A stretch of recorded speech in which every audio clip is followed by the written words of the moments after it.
Mayambu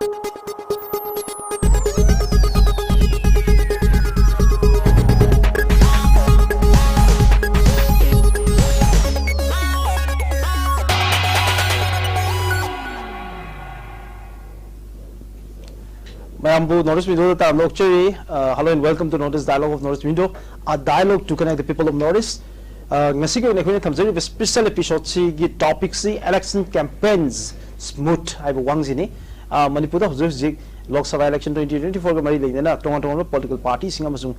inner and outer parliamentary constituency ni gi mirep singna mirep leiba mikhal si da mai pak na gi dum changchal liva makoi gi oiva campaign gi strategy mayam aduga hojik chathari ba mikhal gi campaign sida smooth oiribra haiba wahang ama thoglai haiba wahang si ki paukum pi da bagi da ngasi expert panel da langsin lebiri se taram dokse ke musika khunbu chege aha ba taram dokse Dr. S Bomcha Singh media coordinator Manipur People's Party ekoi oza Dr. Bomcha taram dokse ka khunbu chege anish ba taram dokse ke Manipur Pradesh Congress Committee ke spokesperson P Bagim Chandra Maite ekoi dabang mu taram dokse ka khunbu chege loinana ekoi Communist Party of India Marxist ki executive secretary की secretary member ओजा sir छलाम ओजा सु तराम नोचरी के खुन बुचरी लोइनो ओजा से India block की ओइना सु एग्जीक्यूटिव मेंबर ओबिबनी अदु ngasi से इंडिया ब्लॉक रिप्रेजेंट ओबिबनी अदु ngasi की लेरिबा कंपोजिशन सी ngasi की ओइना इंडिया ब्लॉक की अनि यावरे अदुगा इंडिपेंडेंट कैंडिडेट कोई सपोर्ट ओबिरिबा आरके काइकु सपोर्ट ओबिरिबा मणिपुर पीपल्स पार्टी की कोई रिप्रेजेंटेटिव अम यावरे अदुगा हौजिक अतोप पॉलिटिकल पार्टी सिंह हाइबे आरपीआई बीजेपी अतोप इंडिपेंडेंट गी ओइना दिंग सिंह ओइना दि याउद्रे अदु लाइब वहंग सिंह सिगी पाउफुम जे जनरल ओइना अमसुंग तोंगन तोंगन पॉलिटिकल पार्टी सिंह सिगी स्टैंड पॉइंट की कमाइन उरिबे के हाबदु येंगमिनबा चंगी चिंग आउटर पार्लियामेंट्री कॉन्स्टिट्यूएंसी गी ओइना जो एकोगी इलेक्शन अबोन मई कैंपेन तो यादे हाइदना हाइबगी मागी ओइबे इशू गी वाफम अदगी देन कांग्रेस पार्टी दगी वोट कैंपेन तो होनबे यादे हाइबगी इशू सिंह मोइना पुखलप मोइगी एलिगेशन सिंह मसिग मेथड हजिक social media live propaganda war ma'am मसिग मैम से यूफम ओरकान इलेक्शन कैंपेन से तसेंग स्मूथ ओइब्रा नत्रगन if there is anything any grievances complaint गुम लेब्रा पॉलिटिकल पार्टी मैम दगे तो खमिनब पांदमने अहन बजे कांग्रेस पार्टी रिप्रेजेंट ओबिरिबा कोई मणिपुर प्रदेश कांग्रेस कमिटी एमपीसीसी की स्पोक्सपर्सन ओबिरिबा कोई पिकअप बंगिम चंद्र कोई दाबंग दे होजगे दाबगे अखोन थमजरिबो वहां इलेक्शन कैंपेन स्मूथ हाइबजे करी opinion पिबिनी election campaign smooth ओइरिब्रा ओइद्रिब्रा हाइबसिदि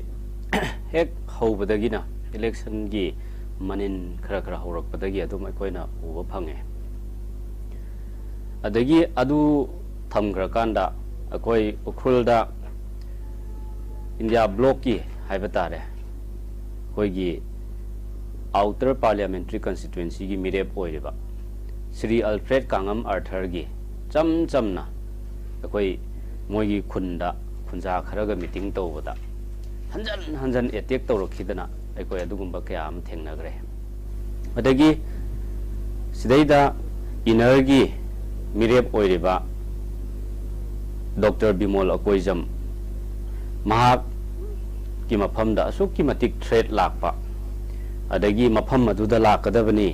अदुदा उनगदबनी campaign चटपा यारोय अदे वोट खोमबा चटपा यारोय मी तिन बयारोय हाइदना कोई थ्रेट से असुकी मतिक कना कनानो खंगदबा मयाम सिना किहन खंगनबा मयाम तौरपदगी अखोइ आउटर गिसु इनर गिसु अनिमक इलेक्शन कमीशन ऑफ इंडिया दा चीफ इलेक्टोरल ऑफिसर दा अखोइ कयारक कंप्लेन तौजदना अखोइ असिगुंबगी मतंगदा थमगिबा वाफम कया अमा मियामना हेना खंगबिरमनी अदुना असिगुंबसे येंगाकांदा अखोइ इलेक्शन से याम फ्री एंड फेयर ओइगदौरिब्रा अदगी इलेक्शन सिगी ममांग चथरीबा मोंग मतौसिना ओइरिबा फिबमसिदा अखोइ करी रिफ्लेक्ट तौरी अदगी कनाना करीगिदमक्ता अखोइ असुमाइना अतमनना अखोइगी मिरेपसिंगसिदा टारगेट तौबिरिबनो अखोइ थ्रेट लाइबनो हाइबनो चिंगबसे सि पुनमक्सि येंगाकांदा इलेक्शन कैंपेन सिदी अखोइ स्मूथ ओइना तौरी हाइबदी यादे अखोइगी माइगैदगिदी ओइदे अतोप अतोप तोंगान तोंगान बा पॉलिटिकल पार्टी सिंगिदी याम हराव नुआइना मनिंग मखा तमना कोई कैंपेन चथरमबदी याय अदुगा इंडिया ब्लॉक की मिरेप ओइरिबा सिगुंबा मिरेप सिंगसिदतिने अखोइ अकी तुजुंगना पिक थल्लेबा ꯑꯩꯈꯣꯏꯒꯤ ꯍꯨꯔꯦꯟ ꯀꯔꯤ ꯇꯧꯔꯛꯀꯗꯒꯦ ꯍꯌꯦꯡꯅ ꯀꯩ ꯇꯧꯔꯛꯀꯗꯒꯦ ꯍꯧꯖꯤꯛ ꯆꯠꯂꯤꯀꯥꯟꯁꯤꯗꯅ ꯀꯔꯤ ꯇꯧꯔꯛꯀꯗꯒꯦ ꯍꯥꯏꯗꯅ ꯃꯐꯝ ꯑꯃꯗ ꯑꯩꯈꯣꯏ ꯀꯦꯝꯄꯦꯟ ꯆꯠꯂꯤꯀꯥꯟꯗ ꯏꯆꯝ ꯆꯝꯅ ꯃꯤ 5-10 ꯃꯤꯌꯥꯝꯁꯤꯅ ꯂꯥꯛꯄꯤꯌꯣ ꯑꯃꯨꯛꯇꯗꯤ ꯎꯅꯖꯒꯦ ꯍꯥꯏꯗꯅ ꯀꯧꯕ ꯃꯇꯝꯗ ꯑꯩꯈꯣꯏ ꯆꯠꯂꯨꯕ ꯃꯇꯝꯗ ꯅꯣꯏ ꯑꯗꯨꯒꯤ ꯂꯝꯕꯤꯗꯨ ꯑꯗꯨꯒꯤ ꯔꯨꯠꯇꯨ ꯆꯠꯄ ꯌꯥꯔꯣꯏ ꯍꯥꯏꯗꯅ ꯑꯩꯈꯣꯏ ꯀꯤꯗꯅ ꯇꯣꯉꯥꯟꯕ ꯔꯨꯠ ꯑꯃꯗ ꯊꯩꯔꯒ ꯂꯥꯛꯈꯤꯕꯒꯤ ꯋꯥꯔꯤ ꯃꯌꯥꯝꯅ ꯂꯣꯏ ꯇꯥꯕꯤꯔꯝꯒꯅꯤꯕ ꯁꯤ ꯄꯨꯝꯅꯃꯛꯁꯦ ꯑꯊꯤꯡꯕ ꯀꯌꯥꯅ ꯄꯤꯛ ꯊꯜꯂꯕ ꯃꯔꯛꯁꯤꯗꯩꯗ ꯑꯩꯈꯣꯏ ꯇꯧꯗ ꯌꯥꯗꯕꯒꯤ ꯂꯩꯉꯥꯛꯁꯤꯅ ꯏꯂꯦꯛꯁꯟ ꯇꯧꯒꯅꯤ ꯍꯥꯏꯗꯅ ꯂꯥꯎꯊꯣꯛꯄꯤꯔꯛꯄꯗꯒꯤ ꯑꯩꯈꯣꯏꯗꯤ ꯃꯗꯨ ꯀꯥꯜꯂꯨꯕ ꯌꯥꯕ ꯅꯠꯇꯕꯅꯤꯅ ꯑꯣꯄꯣꯖꯤꯁꯟ ꯄꯥꯔꯇꯤ ꯑꯃ ꯑꯣꯏꯅ ꯑꯩꯈꯣꯏ ꯂꯩꯕꯥꯛ ꯃꯤꯌꯥꯝꯒꯤ ꯈꯜꯂꯦ ꯍꯥꯏꯔꯀꯥꯟꯗ ꯏꯂꯦꯛꯇꯣꯔꯦꯜ ꯄ꯭ꯔꯣꯁꯦꯁꯁꯤꯗ ꯌꯥꯎꯁꯜꯂꯒ ꯑꯩꯈꯣꯏ ꯃꯅꯤꯄꯨꯔꯒꯤ ꯇꯪꯗꯨ ꯂꯩꯇꯥꯗ꯭ꯔꯕ ꯑꯁꯤꯒꯨꯝꯕ ꯏꯟꯁꯇꯦꯕꯤꯂꯤꯇꯤ ꯑꯣꯏꯕ ꯃꯤꯀꯞ ꯃꯤꯔꯥꯎꯈꯣꯜ ꯃꯤꯁꯤ ꯃꯤꯅꯥ ꯃꯌꯥꯝꯁꯦ ꯑꯃꯨꯛꯇꯗꯤ ꯁꯥꯟꯇꯤ ꯍꯟꯖꯜꯍꯜꯂꯛꯄ ꯉꯝꯅꯅꯕ ꯍꯥꯏꯗꯅ ꯑꯩꯈꯣꯏ ꯃꯁꯤꯒꯤ ꯏꯂꯦꯛꯁꯟꯁꯤꯗ ꯁꯔꯨꯛ ꯌꯥꯕꯅꯤ ꯀꯔꯤꯒꯨꯝꯕ ꯀꯩꯅꯣ ꯇꯧꯗꯕ ꯇꯥꯔꯦ ꯈꯜꯂꯁꯦ ꯃꯣꯏꯅ ꯑꯗꯨꯝ ꯄꯥꯡꯊꯣꯛꯈꯤꯗꯧ ꯂꯩꯔꯦ ꯑꯩꯈꯣꯏ ꯌꯥꯎꯔꯁꯨ ꯌꯥꯎꯗ꯭ꯔꯁꯨ ꯑꯗꯨꯅ ꯃꯤꯌꯥꯝ ꯀꯟꯅꯅꯕꯒꯤꯗꯃꯛꯇꯅꯤ ꯑꯩꯈꯣꯏꯅ ꯉꯁꯤ ꯏꯂꯦꯛꯁꯟꯗ ꯌꯥꯎꯔꯤꯕꯁꯦ ꯄ꯭ꯔꯤꯚꯦꯂꯤꯡ ꯂꯣ ꯑꯦꯟ ꯑꯣꯔꯗꯔ ꯁꯤꯆꯨꯋꯦꯁꯟꯁꯤꯅ ꯃꯔꯝ ꯑꯣꯏꯔꯀꯥꯟꯗ ꯏꯂꯦꯛꯁꯟ ꯄꯥꯡꯊꯣꯛꯄ ꯃꯇꯝ ꯆꯥꯏ ꯅꯠꯇ꯭ꯔꯒ ꯆꯥꯗꯦ ꯀꯌꯥ ꯍꯥꯏꯅꯈꯤꯕꯗꯣ ꯑꯗꯨꯕꯨ ꯃꯁꯤ ꯃꯦꯟꯗꯦꯇꯔꯤ ꯑꯣꯏꯔꯕ ꯑꯦꯚꯣꯏꯗ ꯇꯧꯕ ꯌꯥꯔꯔꯣꯏꯗꯕ ꯏꯁꯀꯦꯞ ꯇꯧꯕ ꯌꯥꯔꯔꯣꯏꯗꯕ ꯑꯗꯨꯒꯨꯝꯕ ꯄ꯭ꯔꯣꯁꯦꯁ ꯑꯃꯅꯤꯅ ꯑꯩꯈꯣꯏ ꯃꯁꯤꯗ ꯌꯥꯎꯁꯟꯕ ꯇꯥꯏ ꯑꯗꯨꯒ ꯃꯁꯤꯗ ꯌꯥꯎꯔꯤꯕ ꯄꯣꯂꯤꯇꯤꯀꯦꯜ ꯄꯥꯔꯇꯤ ꯈꯔꯗ ꯑꯇꯝꯅꯅ ꯑꯩꯈꯣꯏ ꯇꯥꯔꯒꯦꯠ ꯇꯧꯔꯦ ꯍꯥꯏꯔꯀꯥꯟꯗ ꯗꯦꯃꯣꯀ꯭ꯔꯦꯁꯤꯒꯤ ꯐꯖꯕ ꯋꯥꯍꯟꯊꯣꯛ इलेक्टोरल प्रोसेस सिदा अखोई मनिंग मखा तमना अखोई मसीगी सरुक अमा ओइननब होटनबदा अयेतपा अपनबा पिरकपा हाइबसे मसी इलेक्शन कैंपेन सी स्मूथ ओइना पांगथोकपसु ngamde aduga masidasu yengjan haningi aduga atamnana अखोई पार्टी की मिरेप सिंगदा सुमाइना अटैक तौबा थ्रेट तौबा हाइबसे मसी यामना लाइबक थीबा aduga loina loinana yamnasu condemn tawningai oiba wafamne haibse thamjage okay mark se am shortcut oina atamnana haibegi wafam mu yawrize sigise kanana no atamnana tawena khanbirize natraga atamnana just congress party khakta tawena haibi doira masi matang se khidang clarify tawba ga elaborate khidang tawbiram masi punamaksi kanana kaidawbagi damakta tawribano haibase aikoi madu puthokpiyo adugumba unwanted incidents kaya adudagi ngakpi senbiyo thoktananaba hotnabiyo haidana aikoi lengaki aikoi adugumba machinery da aikoi campaign kaya thangatpa leirabane adu oitagadi masi kanana tawribano kari tawbagi damakta tawribano haibase masi aikoina wakatchariba department duna lebak miyam da su aikoi da su khangan gadabane masi aikoina di kanana kari gidamakta no haibadi haiba ngamjade masi makoina investigation tawbiribra tawbidribra haibadi makoigi part ne ado atamnana tawe haibasigi maramdi aina samna haijarabada atopa candidate mayam sida aikoi adu tawre haiba amata taba leitre nongmei kapsalakdri bangasi akoigi candidate nongmei kapsalai sumaina adagi athingba thamakpa sumaina akoida athingba amta thamakdri ba nang akoigi manakta lakadabni unaragadabni haidana akoi nungdang athengba candidate ki mayumda laaga akoi kihan khangandana kadaida lei aduda chatche khotse haidana moina kowbala iba mayamse masi atopa candidate ki mafamda tawwe haiba akoi tadri ba adoi tadi si specific moina karigumba kari hidden agenda dano asigumba tawri ba haibase masidi laingakna puthokpigadabane election conduct tawriba mari leinaba authority singsina puthokpigadabane haibase ai sumain thamjage okay congress party ki make degi thami wafam si mapungena congress party da oina yamna kanna aikoi atamnana masi kian khangan bagi wafam am lei haidana aikoi thambiri nakalamromda aikoi gi none da independent candidate Dr. Election gi campaign to yadan halan gi bagi wafam amsu leitabadi nate ai Manipur People's Party da muklak se ngase Congress Party na thami ba wafam sing se how serious kam oina khanbi MPP gi mi yeng dagi adu kana kalum da MPP gi mi yeng da kase Congress Party da tamna ken khangan bagi thabuk chathei hai basi yabining bra aduga MPP gi oi mirep hojik MPP makki candidate ntragaso MPP ne sokot pa mirep ama independent mirep ama leiribani na masigi campaign chathaba matam da ayat pan leiba agi wafum sing leibra kari habining hoye northeast window ki hoye kan hoye karobi ba hoye ki ngau miraspo aina am to thakase mangda hoye congress ki मेपता अखोई कना गुम्बा मखो सक ताक्तब कांगु खरना मा attack Tawi हाबसी अदुगुम्बा कि हमसे अदुम अखोई media दा कई दम तखोई हम थेने अदुगा हजु अखोई इंडिपेंडेंस लेप कैंडिडेट ने अखोई सकोसरीबा अखोई सिंगदा आउटर दा मा इनर दा मा ꯑꯩꯈꯣꯏꯒꯤ ꯑꯕꯣꯃꯩ ꯀꯩꯅꯣꯗ ꯑꯩꯈꯣꯏꯒꯤ ꯑꯕꯣꯃꯩ ꯄꯥꯝꯕꯩꯗ ꯑꯩꯈꯣꯏꯒꯤ ꯆꯪꯍꯟꯗꯕ ꯈꯣꯠꯍꯟꯗꯕ ꯈꯔ ꯑꯗꯨꯝ ꯑꯁꯤꯗꯤ ꯑꯗꯨꯝ ꯈꯔ ꯌꯥꯎꯏ ꯍꯥꯏꯕꯒꯤ ꯑꯩ ꯑꯗꯨꯃꯛꯅ ꯌꯥꯝ ꯀꯟꯅ ꯍꯦꯛꯇ ꯃꯉꯣꯟꯗ ꯍꯥꯠꯂꯒꯦ ꯇꯨꯞꯄꯒꯦ ꯍꯥꯏꯕ ꯄꯣꯠꯇꯨꯗꯤ ꯑꯗꯨꯃꯛꯇꯤ ꯂꯩꯇꯦꯅ ꯂꯧꯏ ꯑꯗ ꯍꯧꯖꯤꯛ ꯑꯩꯈꯣꯏꯒꯤ ꯏꯅꯔꯗ ꯂꯩꯔꯤꯕ ꯑꯩꯈꯣꯏ ꯑꯦꯝꯄꯤꯄꯤꯅ ꯁꯧꯒꯠꯆꯔꯤꯕ ꯑꯥꯔ ꯀꯦ ꯁꯣꯃꯦꯟꯗ꯭ꯔꯣ ꯑꯦꯂꯥꯏꯁ ꯄꯦꯀꯨ ꯃꯥꯁꯤ ꯑꯦꯅꯤ ꯇꯥꯏꯝ ꯃꯥ ꯖꯒꯥꯗ ꯑꯗꯨꯝ ꯖꯒꯥꯗ ꯃꯥ ꯑꯗꯨꯝ ꯋꯥꯛ ꯇꯧꯏ ꯍꯧꯖꯤꯛ ꯚꯣꯠ ꯈꯣꯝꯕ ꯈꯣꯠꯄꯗꯤ ꯑꯩꯈꯣꯏ ꯄꯥꯔꯇꯤ ꯏꯁꯦꯡ ꯁꯦꯡꯅ ꯍꯥꯏꯕꯗ ꯑꯩꯈꯣꯏꯒꯤ ꯃꯅꯤꯄꯨꯔꯗ ꯍꯧꯖꯤꯛ ꯂꯩꯔꯤꯕ ꯏꯔꯥꯡꯁꯤꯗ ꯌꯥꯝ ꯀꯟꯅ ꯂꯥꯡꯕ ꯈꯣꯠꯄꯗꯤ ꯇꯧꯕꯤꯔꯅꯨ ꯗꯣꯡꯗꯥꯡ ꯇꯧꯕꯤꯔꯅꯨ ꯃꯔꯝꯗꯤ ꯃꯤꯁꯤꯅ ꯌꯥꯝ ꯍꯥꯏꯗꯤ ꯇꯥꯡ 3ꯒꯤ ꯊꯧꯔꯛꯇ ꯁꯤꯈꯤꯕ ꯃꯌꯥꯝꯁꯤꯒꯤ ꯃꯥꯒꯤ ꯗꯦꯕ ꯀꯔꯃ ꯂꯣꯏꯗ꯭ꯔꯦꯕ ꯁꯤ ꯃꯔꯛꯁꯤꯗ ꯑꯩꯈꯣꯏꯅ ꯑꯦꯂꯦꯛꯁꯟꯗ ꯂꯥꯡ ꯇꯥꯔꯒꯗꯤ ꯑꯩꯈꯣꯏꯒꯤ ꯑꯇꯣꯞꯄ ꯚꯥꯔꯠꯇ ꯂꯩꯔꯤꯕ ꯄ꯭ꯔꯖꯥꯁꯤꯡꯁꯤꯅ ꯑꯩꯈꯣꯏꯁꯤ ꯃꯣꯏ ꯀꯔꯝꯕ ꯖꯥꯇꯤꯅꯣꯅꯦ ꯍꯧꯖꯤꯛ ꯂꯥꯟꯁꯨ ꯂꯣꯏꯗ꯭ꯔꯤ ꯉꯁꯤꯃꯛꯇꯁꯨ ꯉꯁꯥꯏ ꯀꯩꯅꯣꯗ ꯀꯨꯀꯤꯁꯤꯡꯅ ꯀꯩꯅꯣꯗ ꯑꯩꯈꯣꯏꯒꯤ ꯍꯩꯔꯣꯛꯀꯤ ꯃꯃꯥꯡꯗ ꯀꯤꯂꯣꯃꯤꯇꯔ 90 ꯆꯠꯄ ꯖꯒꯥ ꯑꯃꯗ ꯂꯥꯟ ꯇꯧꯔꯅ ꯃꯤ ꯑꯍꯨꯝ ꯁꯣꯛꯑꯦ ꯍꯥꯏꯕ ꯄꯣꯠ ꯂꯩꯔꯤ ꯇꯟꯖꯥꯁꯤꯗ ꯑꯩꯈꯣꯏꯅ ꯑꯦꯂꯦꯛꯁꯟꯁꯤꯅ ꯏꯝꯄꯣꯔꯇꯦꯟꯁ ꯍꯥꯏꯕꯁꯤ ꯇꯧꯗꯅꯕ ꯍꯥꯏꯅ ꯃꯅꯤꯄꯨꯔꯗ ꯂꯩꯕ ꯏꯔꯝꯗꯝ ꯅꯨꯡꯁꯤꯕ ꯃꯌꯥꯝꯁꯤꯅ ꯅꯣꯏ ꯌꯥꯝ ꯀꯟꯅ ꯂꯥꯡꯒꯅꯨ ꯈꯣꯠꯀꯅꯨ ꯍꯥꯏꯅ ꯊꯤꯡꯕ ꯑꯣꯏꯔꯝꯕ ꯌꯥꯏ ꯑꯣꯔ ꯅꯠꯇ꯭ꯔꯒꯅ ꯑꯃ ꯑꯣꯏꯔꯝꯕ ꯌꯥꯏ ꯃꯗꯨꯗꯤ ꯑꯩꯈꯣꯏꯅ ꯃꯅꯨꯡꯒꯤ ꯀꯪꯒ꯭ꯔꯦꯁꯇ ꯇꯧꯔꯤꯕ ꯄꯣꯠꯇꯨ ꯃꯗꯨ ꯉꯁꯥꯏꯒꯤ ꯀꯔꯤ ꯃꯔꯝꯒꯤ ꯇꯧꯔꯤꯅꯣ ꯍꯥꯏꯕꯗꯨꯃꯗꯤ ꯑꯩꯈꯣꯏ ꯁꯥꯏꯠꯇ ꯂꯩꯇꯦ ꯑꯗꯣ ꯑꯩꯈꯣꯏ ꯑꯦꯝꯄꯤꯄꯤꯅ ꯄꯨꯊꯣꯛꯆꯔꯤꯕ ꯑꯩꯈꯣꯏ ꯍꯧꯖꯤꯛ ꯂꯩꯕ ꯑꯥꯔ ꯀꯦ ꯑꯩꯈꯣꯏꯒꯤ ꯁꯣꯃꯦꯟꯔꯣꯝꯗ ꯑꯦꯅꯤ ꯖꯒꯥꯗ ꯆꯠꯂꯒ ꯑꯩꯈꯣꯏ ꯑꯗꯨꯝ ꯚꯣꯠ ꯈꯣꯝꯕ ꯈꯣꯠꯄ ꯍꯥꯏꯗꯤ ꯃꯌꯥꯝ ꯎꯅꯕ ꯂꯥꯏ ꯈꯨꯔꯝꯕ ꯆꯠꯄ ꯑꯩꯈꯣꯏ ꯑꯗꯨꯝ ꯇꯧꯏ ꯑꯗꯨꯕꯨ ꯃꯔꯛꯇꯨꯗ ꯁꯣꯃꯦꯟꯗ꯭ꯔꯁꯨ ꯍꯥꯏꯔꯛꯄ ꯌꯥꯎꯏ ꯀꯥꯡꯕꯨ ꯁꯪꯁꯊꯥꯟ ꯈꯔꯅ ꯃꯤꯇꯤꯡ ꯐꯥꯟꯗꯤꯟꯗꯧꯅ ꯆꯥꯛꯆꯥ ꯍꯩꯖꯥꯟꯅ ꯇꯧꯕꯤꯔꯅꯨ ꯂꯩꯕꯥꯛꯀꯤ ꯑꯣꯏꯔꯤꯕ ꯐꯤꯕꯝꯁꯤꯗ ꯑꯗꯨꯗꯤ ꯍꯥꯏꯔꯛꯄꯗꯤ ꯑꯗꯨꯝ ꯌꯥꯎꯏ ꯑꯗꯨ ꯅꯠꯇꯕ ꯌꯥꯝ ꯀꯟꯕ ꯑꯩꯈꯣꯏ ꯑꯦꯝꯄꯤꯄꯤꯅ ꯇꯧꯔꯤꯁꯤꯁꯨ ꯇꯁꯦꯡꯅꯃꯛꯇꯤ ꯆꯨꯝꯃꯤ ꯑꯩꯈꯣꯏꯁꯨ ꯑꯦꯂꯦꯛꯁꯟꯁꯤ ꯍꯧꯖꯤꯛ ꯃꯇꯝ ꯆꯥꯗ꯭ꯔꯒꯁꯨ ꯉꯁꯥꯏꯒꯤ ꯑꯩꯈꯣꯏꯒꯤ ꯑꯦꯝꯄꯤꯄꯤꯒꯤ ꯀꯦꯟꯗꯤꯗꯦꯠ ꯑꯃ ꯑꯩꯈꯣꯏꯁꯨ ꯁꯣꯃꯦꯟꯗ꯭ꯔꯣꯁꯤ ꯄꯨꯊꯣꯛꯀꯦ ꯇꯧꯖꯔꯨꯕꯅꯤ ꯇꯧꯕꯗ ꯑꯩꯈꯣꯏ ꯀꯃꯥꯏꯅꯒꯤꯕꯨ ꯁꯝꯖꯥꯏꯅ ꯍꯥꯟꯅ ꯄꯔꯁꯟꯁꯤ ꯁꯤꯈꯤꯕ ꯁꯤꯃꯥ ꯁꯤꯈ꯭ꯔ ꯃꯇꯨꯡꯁꯤꯗ ꯑꯩꯈꯣꯏꯒꯤ ꯍꯥꯏ ꯀꯣꯔꯠꯀꯤ ꯑꯣꯏꯔꯕ ꯃꯇꯨꯡꯗ ꯇꯥꯡ 24ꯗ ꯑꯩꯈꯣꯏ ꯏꯟꯇꯔꯝ ꯄꯔꯁꯟꯅ ꯑꯦꯁ ꯕꯣꯔꯖꯦꯟꯁꯤ ꯈꯜꯂꯕ ꯃꯇꯨꯡꯁꯤꯗ ꯑꯩꯈꯣꯏꯅ ꯏꯁꯥꯗ ꯆꯦ ꯊꯥꯕꯗ ꯁꯨꯇꯤ ꯃꯊꯪ ꯇꯥꯁꯤꯡꯅ ꯑꯩꯈꯣꯏꯒꯤ ꯃꯤꯡꯗꯨ ꯆꯦꯟꯖ ꯇꯧꯕ ꯅꯪꯍꯧꯗꯕꯗꯒꯤ ꯑꯩꯈꯣꯏꯅ ꯉꯁꯥꯏꯒꯤ ꯔꯤꯖꯅꯦꯜ ꯄꯥꯔꯇꯤ ꯑꯃ ꯑꯣꯏꯅ ꯑꯩꯈꯣꯏ ꯄꯨꯊꯣꯛꯀꯦ ꯍꯥꯏꯕ ꯇꯥꯔꯒꯗꯤ ꯄ꯭ꯔꯁꯤꯗꯦꯟꯗꯨꯅ ꯐꯣꯔꯝ A B ꯁꯣꯏ ꯇꯧꯗꯕꯅꯤna ꯑꯩꯈꯣꯏ ꯕ꯭ꯔꯣꯖꯦꯟ ꯊꯥꯕ ꯃꯇꯝꯗ ꯑꯥꯗꯅ ꯑꯁꯤꯕꯒꯤꯗꯨ ꯂꯩꯕ ꯃꯇꯥꯡꯗ ꯑꯗꯨꯋꯥꯏꯗ ꯀꯟꯇ꯭ꯔꯣꯚꯔꯁꯤ ꯑꯃ ꯂꯩ ꯑꯩꯈꯣꯏ ꯑꯥꯔ ꯀꯦ ꯀꯩꯅꯣꯁꯤ ꯁꯣꯃꯦꯟꯗ꯭ꯔꯣꯁꯤ MPPꯒꯤ ꯁ꯭ꯄꯣꯟꯁꯔ ꯀꯦꯟꯗꯤꯗꯦꯠꯅ ꯄꯨꯊꯣꯛꯆꯕꯅꯤ ꯁ꯭ꯋꯥꯏꯁꯤꯗ ꯇꯧꯈꯤꯕꯅꯦꯕ ꯑꯗꯨꯅ ꯀꯩꯁꯨ ꯆꯞ ꯃꯥꯟꯅꯩ ꯑꯩꯈꯣꯏ ꯏꯌꯥꯝꯕ ꯀꯩꯅꯣꯒꯤ ꯑꯩꯈꯣꯏꯒꯤ CPMꯒꯤ ꯀꯩꯅꯣꯅ ꯑꯗꯨꯝ ꯀꯪꯒ꯭ꯔꯦꯁ ꯁꯧꯒꯠꯂꯤ ꯁꯨꯃꯥꯏꯅ ꯇꯧꯅ ꯑꯩꯈꯣꯏ ꯀꯦꯟꯗꯤꯗꯦꯠ ꯁꯧꯒꯠ ꯑꯗꯨꯝ ꯁꯤ ꯀꯩꯁꯨ ꯑꯩꯈꯣꯏ ꯑꯄꯥꯝꯕꯒ ꯀꯩꯀꯨꯅ ꯀꯥꯔ ꯃꯇꯝꯗ ꯍꯌꯦꯡ ꯑꯩꯈꯣꯏꯅ ꯑꯗꯨꯝ MPP ꯑꯣꯏꯅ ꯑꯗꯨꯝ ꯂꯩꯅꯤꯃ ꯑꯇꯣꯞꯄ ꯆꯠꯂꯣꯏ ꯑꯗꯨꯅ ꯃꯥ MPPꯒꯤ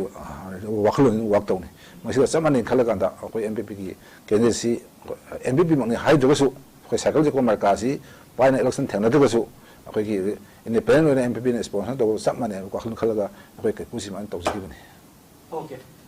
Nasagi MPP ke koi zasaran tham gi wafam je amo halaga Congress party da just 1 minute ki respond amta lojage ngasai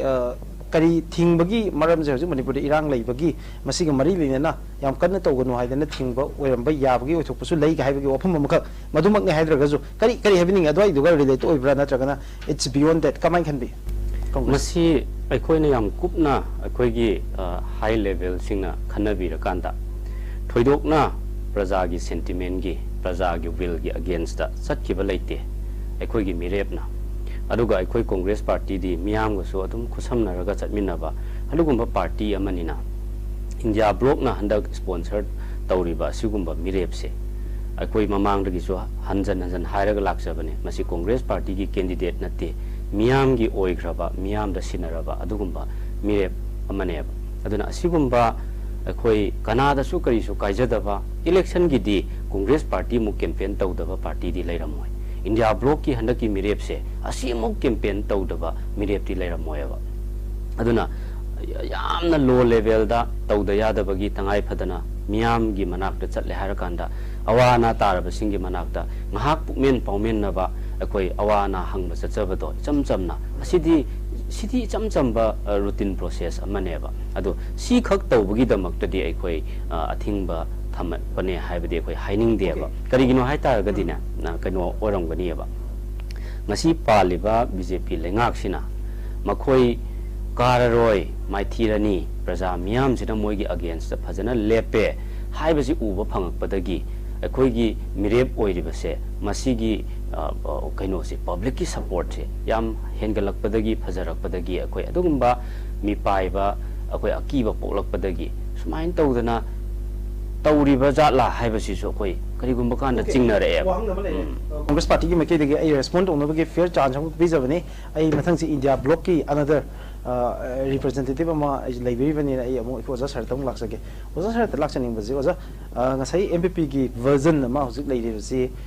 काइकू की ओइनदी आके काइकू यामु काइकू जी की ओइनदी मंगोय की मागे इलेक्शन कैंपेन दा याम चाउना मसेदा अथिंग पिरकपा खोलकपा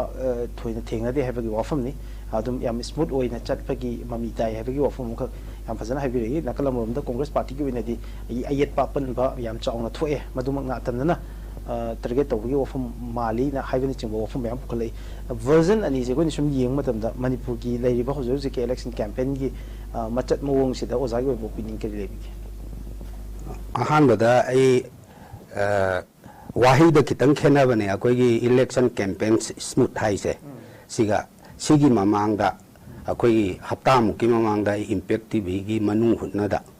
sarugya ki moina haibana free and fair election oigadra haina aduda su ihan hana ayang haise basi kainu manipur sidi hujikti akoi gi boiling kainu amada laibnina akoi extraordinary oiba situation amada laibane ba aduna akoi gi sigi phibam sidai sida magi election haisidi akoina sangaba matamdagi akoina election si trying palak subani lok sabha gi tawrise natra ada akoi gi sangam matam sida akoi gi amuk manipur da di amuka su akoi gi kaino gi haukiba chahi khara sida akoi gi muscle power aduga money power gi kaino sina namhatlaga bot si ka ba gi chang si adom da ayam chakpa leibak amane ba sigi tanja sida sida akoi gi muscle power hai si su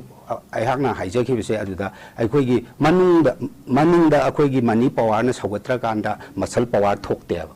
maram di vested interest aduga sigum sigi khudong chaba lawraga paisa talhoge khanba kangbu singse paisa leiba singduna sijina ba yae ba adu in any situation da adum leiba ne aduna aikoigi leiriba phibum sigi soktana leiriba phibum sida adudagi amuk magi mayam ama akoigi legal armsu akoi am liberal oina akoi nongmai siam pithokhrabane ba handakse bot ching amasung tamda haidi phibam sina pi da yada na pi khare na khallase ba adagi illegal arm mayam amasu chai thoktana lei khare ba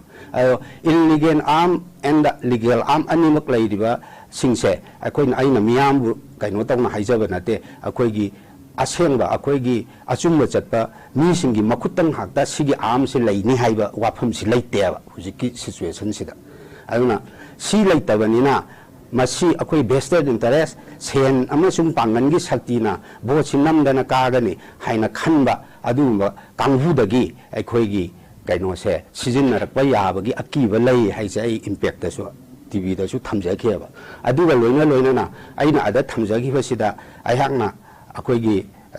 haije gi cd ngasai akoi gi ibuna akoi gi congress ki spokesperson da hangba da yawgiba aduda akoigi kaino haida akoigi sidi law enforcing agency sing aduga akoi intelligence gi kanghu sing mase akoigi election commission na CEO na masi akoigi am kanna hena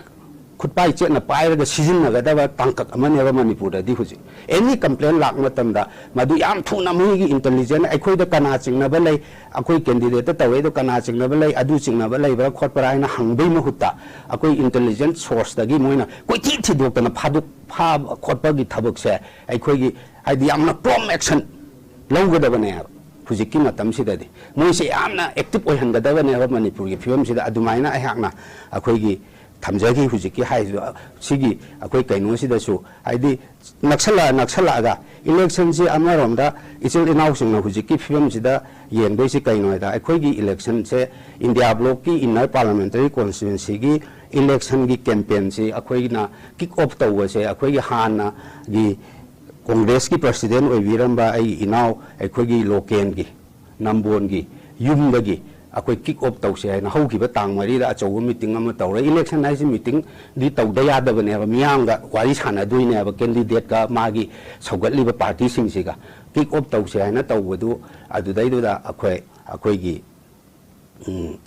gi haidi ba athing ba khara lakpadagi akoi gi ming moyi organization maming di panjaroi adu drop tawki bane ba koina drop tawraga adu di mi manga da oisu tara da oirasu amada oirasu akoi gi candidate bu introduce tawa candidate ka interact tawna hanba akhoi gi India bloc ki akhoi leader sing interact tawna ba adu gu gi program oina macha oina dai sinba hauki bane hai riba tanja smakta da akhoi gi India bloc ki inner parliamentary ngasa Alfred Kangam gi dudi yam mamang da hau khre ko mu chingi sina khitang situation ama ching da di akhoi gi maming lau thoktraga su chingi election sidadi akoi outer Manipur parliamentary constituency gi election sidadi akoi gi na experience leba moi gi akoi gi khulai pai ba akoi gi lan hoba sing se barabar involve tawne ba moi di sidi akoi ifong phong ba wane ba chingdadi ai no moi involve tawne na maming haidoktra su moi gi group amana tawba oigani haise Alfred Kangam gi dadi akoi chingna ba layaba aduga akoi Dr. Bimun gi yunda akhoi anirak ne ahan ba phone tawrak ko che yang ngalling matam dagi adu si Kombirai garden da ma la aga akhoi wari sana ga dabni hena ko adi matungda amuk su bi amuk tharak bane ba ni amuk su tharak bane ba thara aga kau bane ba ada akhoi na madu response taw gi de adi chat ki de akhoi gi experience ta ma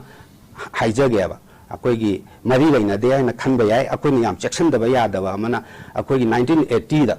1980 की Lok Sabha election सिदाई सिदा कोई communist party of India की NG मोहिंद्रो सिना मागी कांग्रेस की सरकार लेरसु अखोइने election दु थोई खिबने 1980 सिदा एमएलए कछु याम लेबा नते हबा अदुगी मतम सिदा करिदै थोई खिबनो हादा 1980 की मणिपुर असेंबली की इलेक्शन सिदाई सिदा अखोइगी मिरेप अमा कसामथंग केंद्र द मिरेप ओइबने अखोइगी याम ममिंग चटपा अखोइ कम्युनिस्ट की अखोइगी कॉमरेड थोकजोम पी रहाइसे isam jam akhoi community si isam jamba ara ko mi khuding ma ka adum interact tong ne ba matam sida adum angang moi ahum mari changa aga akhoi gi nahar ahum mari changa aga paung wari sana sin sana re ado isam jamna sanari ba mi sing do amuk ka su chambadina ma yum da le hawra di community bi ra si siram moi ba thinduk pa tho u ba ne ba thinduk pa tho aga ma gi gate ta gi akhoi gi meter taram thinduk pa noi cha khro khot kharo ga khut chongna ge to inda la iba mi sing du gi marak ta gi amana makok ta nongmai ka pa hatu am bana 1980 da thok ki ba thodok se an adu gi experience lai bane na ai khoina yam checksan da ba ya de isam jam thok ba hekta la ine haina ada election campaign manung do dira thoi ba thodok se wari 1980 gi se election campaign manung da tau thok ki ne adu election campaign ke mari leina bo joine mari leina bo joine ha thok ki ba thodok se adu gi experience to the veteran politician amagi khodong sa ba lojaraga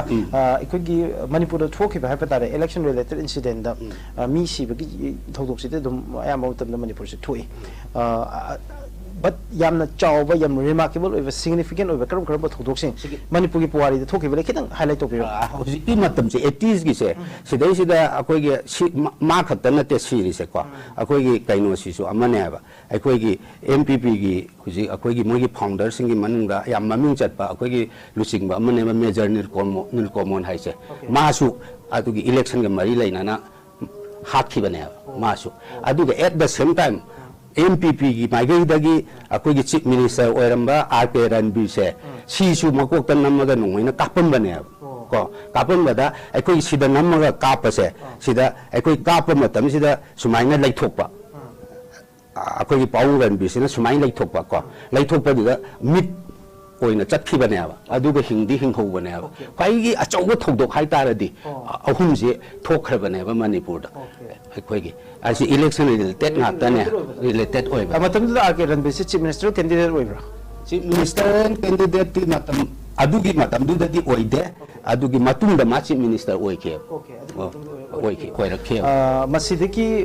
ekhoi ozana draw tongning ba attention haiba tai masidiki mayam da pining ba paujel se kari ngo ja kitam pining ba paujel se kai no haida matam du da su matam du lai su aina ngasai haijer khiriba ekhoi gi election se thengna kan da di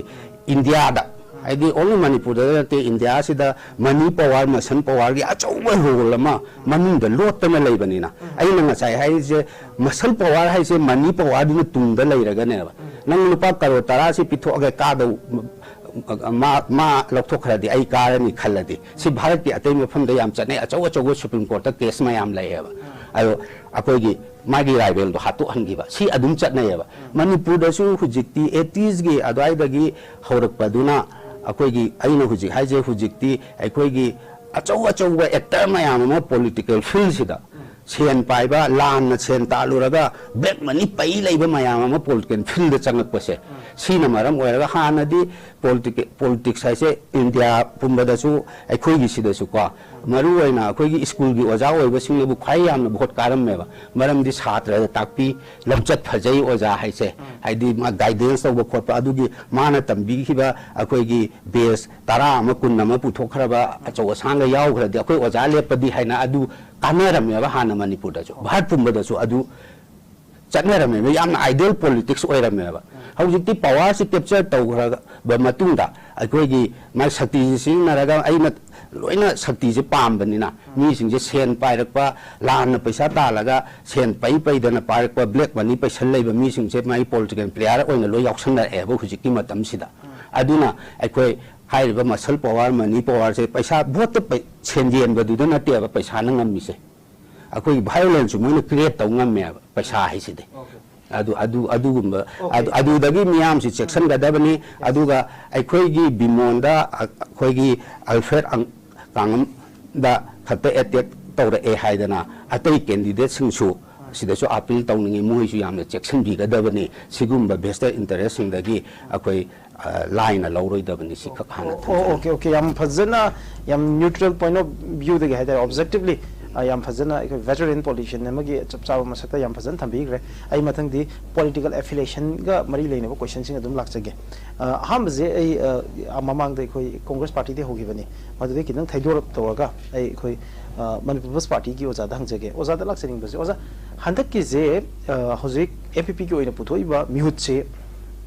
अहानबा first 3 days से कोई media channel अयामबदा MPP की मिहुत से थारामे अदुग याम कन्ना अखोइ R K काइकु यामुंग काइकु से काहन दे यादे हाइदने सट तौरकपा MPP की होके अचीवमेंट मैम पुथोक्तर मियाम द खंगनबा मणिपुर रीजनल की होम लाहनदबा यादे अदुने एमपीपी हिंगनदे यादे अदुने याम पॉपुलर ओइबा सुपरस्टार से कहलगा मियाम की सेवा तोहनजी का हाइदना याम कन्ना सट तौरमे ओजाको अदो ओजा मसे पुमलेप लेपखिबगी ममी हम खै एमपीपी नबुदि सपोर्ट तौरी हाइरगजु मीडिया द नो लॉन्गर एमपीपी की मिहु चिंग थारागा अखोइ आरके काइकु इंडोर्स तौबी वफम जी याम तांग उगिद्रे अदु मसीगी एरिया से कराय ओइदनो अदुगा हौजिक फावबद कैंपेन जी क्यामु याम कंखलबगे बहुत छि कागने हाइबगे थाजब जी कदाइ फोलै बिगस कने हौजि अखोइना आरके केकुसी साइकी अखोइना तांग हौहिबा तांग कुनगा मंगादा अखोइ नोमिनेशन फाइल तवे तवदगी मीडिया में एमपीपी हिंगलानी हाइबदिता मिसिदा अखोइ मीडिया पुन मनसुद अखोइना इम्पैक्ट टीवी दा अखोइगी सीपीआई कनोगी सीपीआई की कनोने अखोइ शांतने अदगी यूनिवर्सिटी सिंगन मिस कनोने अखोइगी एमएगी सिंगन कनोने अखोइदु माबदगी अखोइगी ताम पार्टी पान अदा एमपीपी का पोसी एमपपी का नति पोसी थिनगनी हाइ पोसी लेरमी अदा ngsaigi mayam si sum lakpasida ngsaigi tang kun ga tait ki nomination file tawsida ngsaigi akhoi jo mpp ki manung jita kano se ngsaigi regional party am ki ngasi bawda akhoi na akhoi congress ki su yori sawi sawin ngase kano ne ha akhoi ki congress na sei bharat manipur pan sei yang ki truk sure yang ki truk ta pale bjp ju 15 years pale ada mpp di only matam parliament tam onglo parliament sida amna 1972 da thatra ma thika pale ada 1974 da thamai ka pale ada 1990 da sai sai ne ka pale somna sai honga tha kha dong pale matami da mpp ki contribution ji miamna mpp am ta hingal alwai si mafum kuting ta loina hai mai ne kaino da sai zero da mpp na ten kham tam tor ma thabak si na congress sai yang khai parliament da mpp na tor ma thabak na sa me hele samna hayoda ngasagi 1949 da khoisi bharat merge tawre taw mutang da akhoi sovereignty in level polong khone sovereignty level post da kamade ke bu kenosna akhoi si parsi state ta 1972 hausi akhoi namjal laga chief commissioner makha da khoi thangre matam da manipur praja sai kunje khoi tummi na kan tungge matam da matrix si gwadi chala thare ni adagi IBA tharim ni madagi education line economic line totally fail hoga na khosi tumruba kano ne MPP na 10 gram tam da 72 ki chai thata ma thuida medical college pura ini medical college pura ame madagi education si anaw education board link hale matam da khoi not khoi manipur da khoi unfair to na ba kana khoi public service commission link hale madagi engineering college link father manipur da anaw ba not ama pura masi manipur miyam nang si ba kaudre ado 1974 gi tero matam sida khoi na pai matam sida kai nang MPP government thuai na da ngasai Manipur ki oji leiba khoi kano si British ka tanong si khoi ki thangal general ki khoi state function to tam sta home minister to we an thine entin dan we tam da khoi lai khaba alimudan na kari khoi ki Manipur ki ipai pu ki bai puno the British puno thena bang ba British pu bachakam British pu mai thi khoi ki thena ba ipai pu ki function to we kai ki tamuk da ka le te na junam jamana khoi ki beside to ga akhoi karana se akhoi alemudin chief minister request koraga state holiday si thok law thoga ngasi se mayam chana ni se adu to ru dang ta 1974 gi akhoi government se tha mari da central government thuai ke so adona MPP se adona MPP gi ityas di loib na do ityas ne ai ozada mu hanjarke ai fair chance ko pina bai da makta hai tare congress ta mu lak cha hoke congress ta mina ai dang la aga mu ai ozada mu hanjarke ozagi raw mission na ba Congress Party the Lachaning was Hosi High Rizi MPP gi Icham Chamba spokesperson Amana thing as like one of the learned Manipur Ikai Kumnaba, Manipur civil society movement then student activism movement the Yam Chowna Saruka Birapa Adumba Masak Naiva politician Amani was Dr. S. Bom Chas Manatham Griba Wafamzi Congress na around 55 years Mupanba at the MPP in Manipur Chahi Ahunga Thakra Hirazi Masi Pan Basi Gi Manunda Anisi comparison say Isamna Wahidu rhetoric or Hiragazu 100 times have any city of Jawa allegation in Congress Kamaina Congress of Bibini Congress na Purakriba Manipur gi achievements in Congress na Manipur the contributions MPP in Purakriba contributions sang on over the 100 times hanging Kari happening. Koi leiriba political party khuding makse wakhalon amagi makhada pandam amagi makhada vision namam galoina loina yam principle naina chatpa adugumba political party ngatani tongan ba platform da leijaraga so aikoi pandam di leibak miyam sigi ai phanana ba khunai sibu phanana ba sinba ngaktani aduna political party amana lengak sason pairing ai matamda karigumba matamda yamna masak thokpa thabak khara tawba haibase masi adum part and parcel amani aswoiba yawba haibasi so adum haunai adubo afaba khara tawramme haibado aikoina so accept tawjai miyamna so adum khangbiramgani khangnaba ngaktani adubo congress na manipur gi leimai sida so congress party na Kari karamba thabak afaba singthaba yaba khunai sigi chawkhatnanaba miyam sigi phananaba gidamakta ngasi akoina hingiba phibam si yoroknanaba gidamakta kari thabak lokhatkhrabage tawkhrabage haibasidi aduki matik yamkhre akoi akaknana aikoina adu amaga ani ahumdo tawramme haibado khakna loira roi khoigidi yamkhre Congress party na tawbasi akoi lengjan biriba panelist singna su adai miyam na so loina khangbiram gani aduna masidaida comparison se aidi party khuding mak miyam gi phanana ba thabak tawba ngaktani tawbadang do party duna pirammi ba contribution se aikoi congress party na piramba contribution city aikoi atopa political party na sumaina tarai na lawba sidi ai chumgadra de khanjade aduna si congress ki achievement congress ki contribution congress na ngasi bawda lawraga laiba role mayam sidi karino asuki matik yam greba aduna masida idi comparison tawbada ai thoidokna atopa party na hengani natragana area kharada ekoina tawbada si amadi yam phajagi bane haibado magi matamdu da dileram pe yai ko adu aikoina tawbaduna congress party na chahi adokuina pala agasu aikoina tawrumi ba chahi ani ahum dugi contribution duna 100 times far better high targadi adom dadi aigi mina khwaidagi phai aduga aina khanjabaduna khwaidagi chumme haiba wakhalomda aidi lakadra na khalle ai thoidona kanodi substance set to give MPP ki site gi Manipur da board leram da ba adagi Manipur da MPSC leramdaba Manipur da university leramdaba Manipur da medical college leramdaba overall state amagi transformation ama puri aduna magi institutional sector adwai da gi horakanda masi congress na palamba matam ngtani ga haibagi mawong du neba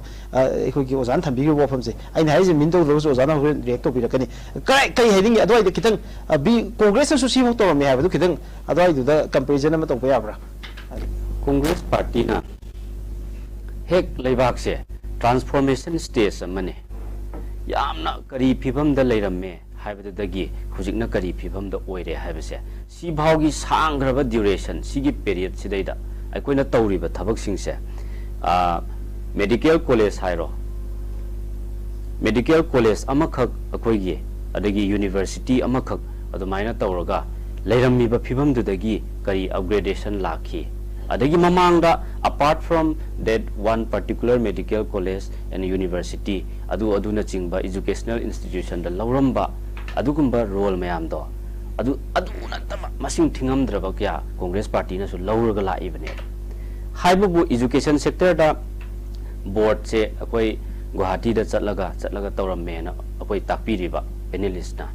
asi mayam se akoi adu dukhakna society amase adugi akoi gi nation building process ne na pulap subsan badi yaroeba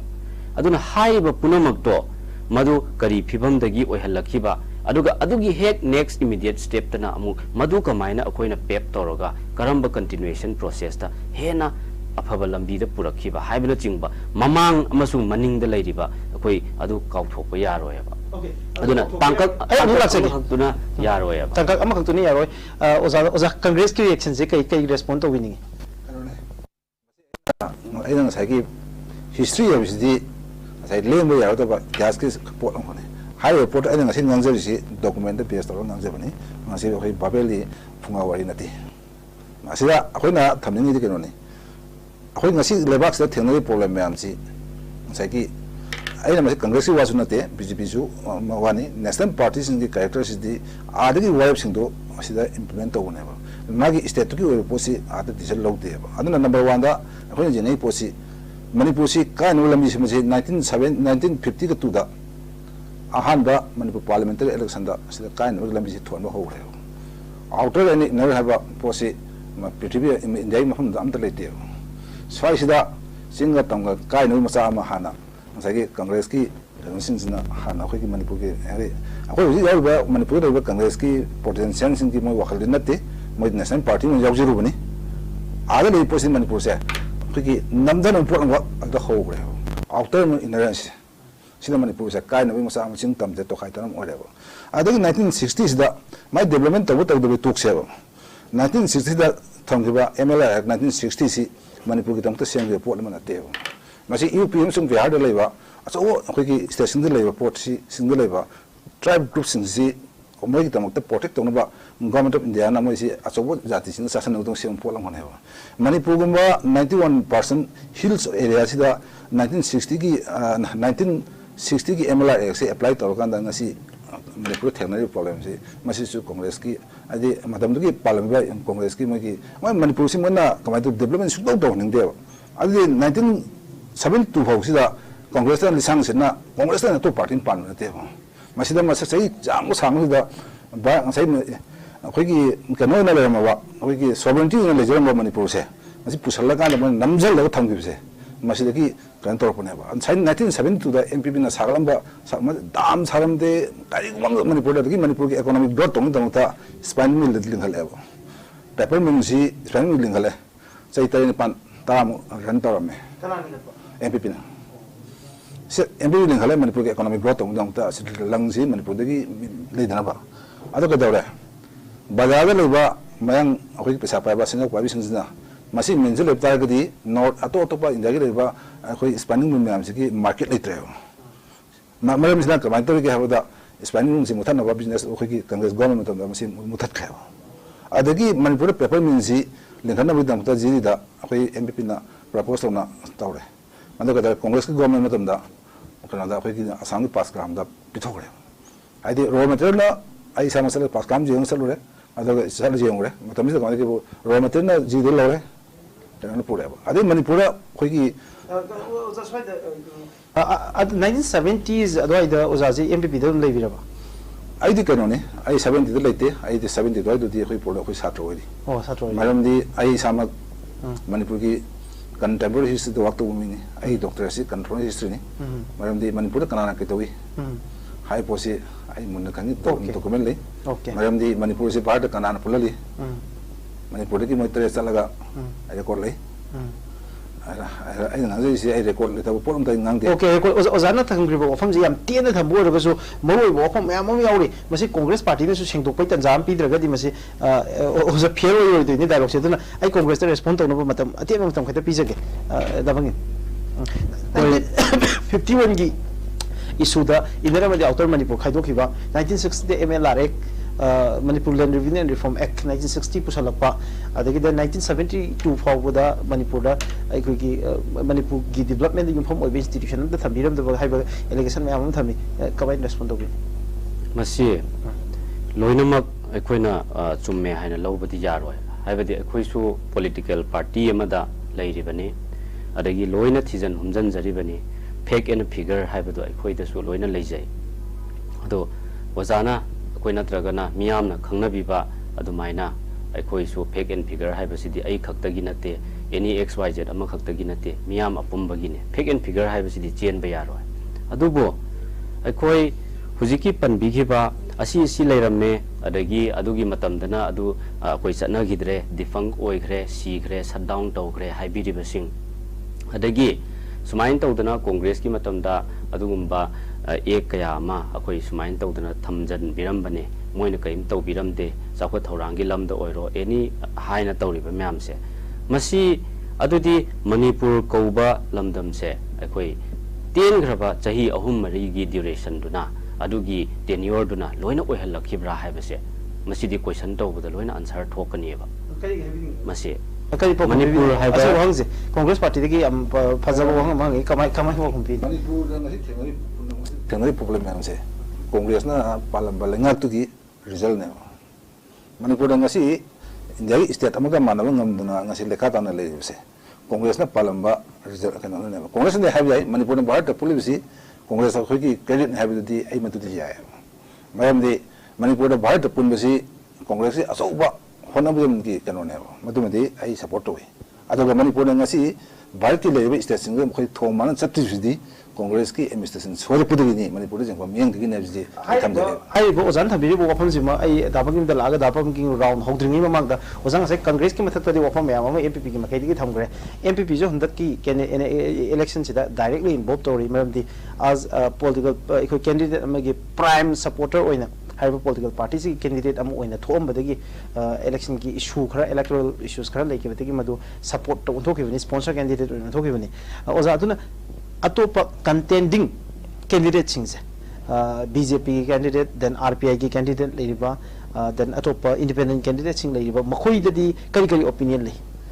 BJP la ai hana okay BJP si bharata palpasi mai sei tranga sore Manipur da sei tare mafum phare ado BJP si masai ki moina parmu tamda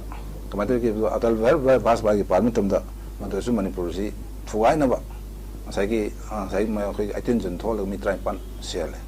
adaga ngasi phawda BJP na Manipur da masai ki Congress ki di kai gom area khad le hapsi adum ai su jai area khad am chong su actually adaga BJP ki di moi matam da pesida khoi ki atal ver bas ba ki matam Manipur da anu bo mayol propose program de mai atal bihari ki bas ba ki matam piram khudol le kai no haibada Manipur da aiten nagaga meti ga akhoi nu sinadra aiten jun tholaga so crisis sam tholaga kana assembly bu mai sai akhoi ki ama pe sai ni ade atoba mana akhoi kana ki matam da akhoi ki Narendra Modi matam da saita mum phare tara ki mum pharam dai loram dai matang sida ke daure ngasai ki koki ki smoi ki election du kam ya no hona bada ngai development to sa ba development kain to de ansai Congress na kani akhoi na tawma development khar du moi samdar pune madu jai kasu kai din do aduga madu aijo MPP mo na jai kasu kai de aduga madu bodo ai jan jai ba adu matam sa moi ano ba program ma masima tawrame ha pose moi su leite ba adu adi mahuta ke dore sai ta lo dai sida koi ki su to ko ki sin sida jana ba ma अखोई की एंगोन से ngasi पुजरक्रे एंगोन document ले कईगुंबा मोगी अखोई की चुरचानपुर की public ground दा अखोई की कनो लाए मिसालागा कईगुंबा एमएलए ट्राइन थोड़ी तारा से कहां मंगा मगदी अखोई गवर्नमेंट पारगदी नोन पांबा ngasi administration bu separate kana bu orbusu administration bu orbusu separate administration bu orbusu no autonomy bu orbusu na pam do pini mo अखोई की नुंग में मसिन हाइदोरे अदु मक्ति न तबो परमानेंट सॉल्यूशन है permanent solution na si kana ne moi solution na si mogi hoji bijbi su phat moi to report sang sang mai na ko lesson tam da kali tiaba madu ki ga di leba kamai tong ne adu tawle tawga da ben government lai mai pai ben government la ba matam sida le dawre kuki sin na bi me sai phatin ga ben matak ta nga sai ki block to hore ma de ki ban to hore matam da yu kala ki mangna akoi ki university engon lai मैं हर कुछ तौरे अकोई palm demand पीरो सिनेबा अदु थोई bye सुसी सुक चाव साथीबा Manipur कायना pollen तौर इसी नोगी BJP की पॉलिटिकल अचीवमेंट आई मणिपुर प्रजासिन हानिंगेबो ओइ सी मदु सीगिबा मी जाम चनी की देव कम लोइद्री मांगि मांगि मफुम मांग खंग्री हौसु लान लोइद्री पोसिदा बीजेपी दा मोना वोट पिनेना सेल कांगुसिनसे मसीसु आइदी wonderful ngak to ngam de atu moi dai ni kon thiung ngam de masa ma ki akoi man praja gi dai se ai ma se piu hai su ngam moi tin hai su ngam moi adu ga leiwa bjp ki train si kana da adi samna ha de ngoi akoi ki wana ma tam si da tha hu mani chen jen de moi to sim kai tham no khang thi adu ji bon na pura ga chen kha ga je la to सुंग BJP की याम चावबा मोगी असोइबा हाइबदी लेबाक से लेबाक के time the खंदबा ngadaगी हुजु जि label लानसी Yomi हुजि आई समना कम तम जके 19 कनो 60 का 5 ता नागासी कनो की नागालैंड स्टेट हुट पिबदा मणिपुर की लम तमिलोंग सब डिवीजन आदगी होगी Ukhrul sub division Mao sub division ओम जी नागागी फ्रेमवर्क एग्रीमेंट कनो दा होगी सिसफायर याक थोखरे माराम कोइंग प्रेट जोथो पुसिदा कमाय तो अखोई मणिपुर की एडमिनिस्ट्रेशन चंग ngam मतम दा कांग्रेस की सोसाइटी तक फबले ऐसे थाकपि वास नथि कांग्रेस के प्रेसिडेंट बी संदना कनो द इएव प्राइम मिनिस्टर का कनो द इएव करिगुंबा हाय मणिपुर की लमदा नोना सिस्पेयर से लखोक तगदी अखोई निंग तमनि तो मत अखोई प्रिपरेशन तोरने हाय मतम दा कोयनो सेंटर दगी सिफाई मन निगी देव मणिपुर बीपीएफ आइना लिंखली मणिपुर फुल फाउने मणिपुर फुल तौरगा नखोई नगा हॉस्टल में तखारगा 1972 दा ममांग नगा हॉस्टल पोस्ट सोल्यूशन किया अदो हनक सोइसिदी बेना मणिपुर शांति की तमत नेना कंपनी मी लिसिंग फुंगुदा पुसले असे भाई पुसले अदो हजे सिंगी लमसिदा सिंगी बाउंड्री सेमे मोगी बाउंड्री सेम कमाई तौरगेबु ngsaiki कनो सिन कुकी सिंजना का आर्मी सिंग पुलो लेबिनरगा मोय बाउंड्री ngang ले हगी मणिपुर एडमिनिस्ट्रेशन तौरिब्रा को चोसामपुरदा कुकी दाब जगह सिंग नमिते होगी मणिपुर एडमिनिस्ट्रेशन तौरिबा मणिपुर स्टेट फोर्स संखलगा रन तौद बाइसी मणिपुर से एडमिनिस्ट्रेशन सी टोटली फेलोर को सी एडमिनिस्ट्रेशन सी होगी 700 स्क्वायर माइल एरिया सी खकी एडमिनिस्ट्रेशन तौरिसी असी मियामना असीसु ngasai masida dum khona ngasai masi government sida mo miam no pot pi hidraba okay yam jo wang RPI yam tian ka miam ta bibiro RPI si sumi RPI khoi no kano khoi meso masi phai me mathona adu masu national party ni ma pharaga su my national party imda ngasai gi samna hajirabda national party di nate मोगी BJP के सभी नबा दुंबा सभी नबा मोई group अमने हो रीजनल पार्टी उसु मा सभी नबने हो मा अदुवा मासी स्टेट की मियाम न रन दो पार्टी नते हो यस एग्जैक्टली अदुवा अतोपा कनो के बीजेपी के नंगबा अदुवा म कोलिक अमन तो रन पार्टी ने हो मागु म कइनो आकिरन नगे माइना थंगा फगो आकिरन नाइसी मणिपुर इंटिग्रिटी लिंगलगा मणिपुर तम तो वांगा मनि पावनि बीजेपी की प्लेटफॉर्म संग दगी मचिन मेलेगिस ने अदुना हुजिक मणिपुर की लई इशू से मसी अखोई सोल्यूशन तौके हाइब तारगदी अखोई रीजनल पार्टी नतना कोई उपाय ले रो ओके रीजनल पार्टी नतन उपाय ले रो उपाय ले रो। आई कांग्रेस पार्टी दा लाक्सगे कांग्रेस पार्टी दा लाक्सनि बजे एलिगेशन मैम अमसु यावरे अदुई मरक्ता बीजेपी की अमुक हायरप मतमदसु अखोई ओजा कैसे इबोम चाजे याम कन तगधर ए आइदारे बीजेपी की मतांसु आरपीआई के अमुक यौसले टाइमिंग जी दि लेक्तरमनि ना एमो लौसन जरपनि रो नजा आरपीआई की जो अमुक तगधर बहो आमी अदु स्वाइदा अखोई के कांग्रेस पार्टी की मतक्ता एमपीपी के मकैदा की प्रॉब्लम पुनः मुझे कांग्रेस पार्टी की रूल तकी ओहलपनि हाबगी हम चार्ज चौबो मारोबिदा लाखिबको स्वाइदे होरगा करी करी थमनिंगबा कराय कराय वइदा क्लैरिफिकेशन पिनिंगबा के खिन थंबि कांग्रेस पार्टी की रीजनलिज्म की आइडिया से मसीदी अखोई सुयाम पामजे मियाम से पामंगनी अदो असुयामना फजबा रीजनलिज्म की आइडिया मसीगी नुंगी ओइबा वहनथोक मियाम से ngasi leiriba MPP gumba party fazaraba party amana karigi damakta congress na thoalambane haiba taragadi moigi tenure da aikoi asigumba mayam apam pam da apen pen da mayam do karigi kaino tawram da bano haiba sisu masi dum question tawba yaba area ni adum makhoina hawbadagi loiba bhaw manipur ko balamdam se hek semgat sagalakpane haiba dauna credit lawba sidi aikoi sidi कमायना बु हायरगा कोई कमायना clarify तौदबनो खंगदे सिगी charges सिदी को अदो